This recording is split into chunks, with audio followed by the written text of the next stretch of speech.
All right, I have a problem going overboard with everything I do, from firearms to chainsaws to vehicles to you name it.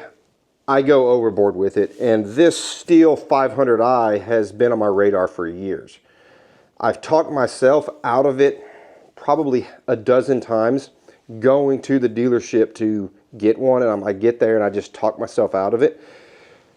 However, I made this one happen because the stars aligned, I was motivated, and it just need to feel a little itch that I had. But this is like a holy grail saw. This is not something that like a farmer or just like a homemaker or homeowner would want. This is something for production. And I'm not saying I'm a super big arborist or anything like that, but I have like a problem going overboard and making whatever situation I'm in as convenient as possible. The big thing with this saw, I was waiting to see like how it would be doing in the long run for like some of the loggers or some of the guys that are doing like emergency clearings and all that. I saw that it was withstanding the test of time, and a lot of them are going to run stuff way harder and probably conduct less maintenance than I would. I'm kind of a stickler for keeping my stuff in certain type of way. And I'm not going to be just straight up neglecting and abusing my equipment. I'm not saying that some of the guys on the crews do neglect their stuff, but I know how it is when it's not your personal property. That you care about it, but you're not going to break a sweat over it, if that makes sense. But anyways, 500i.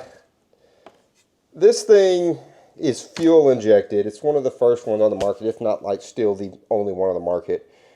This thing cranks up on like the first or second pull every time, which is hilarious. I don't know what if I said it before, but before I ever cut any trees down, I'm going to do a full build on it. Port, the big old dogs on it, the clutch cover. I'm going to do that air filter mod that everyone's saying you got to do or else you get fines in it. So I'm not even going to risk it. Just going to be a full build, and this thing is just going to be like, I don't know, ready to compete, but it's not a competing saw. It'll be ready to work. How about that? Ready to work in like harsh conditions, which is what I want to make happen. But anyways, I'm going to go ahead and crank it up. I know this was kind of long-winded, but this is something that I'm excited about. I enjoy engines much more than firearms. Firearms are just something that I've grown with as like an adult. So the last, I don't know, 20 years, it's like just been hand in hand with my life. But I love motors. Anything that's just tricked out, souped up, I can appreciate it. And chainsaws, small motors is no exception to that. I did go with a 25-inch bar.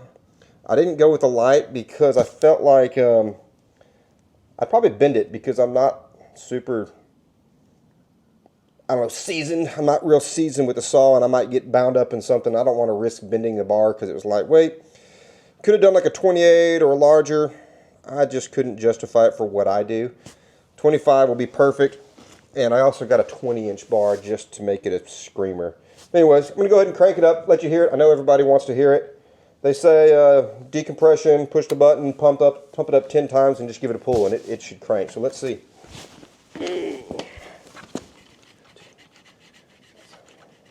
Let's see.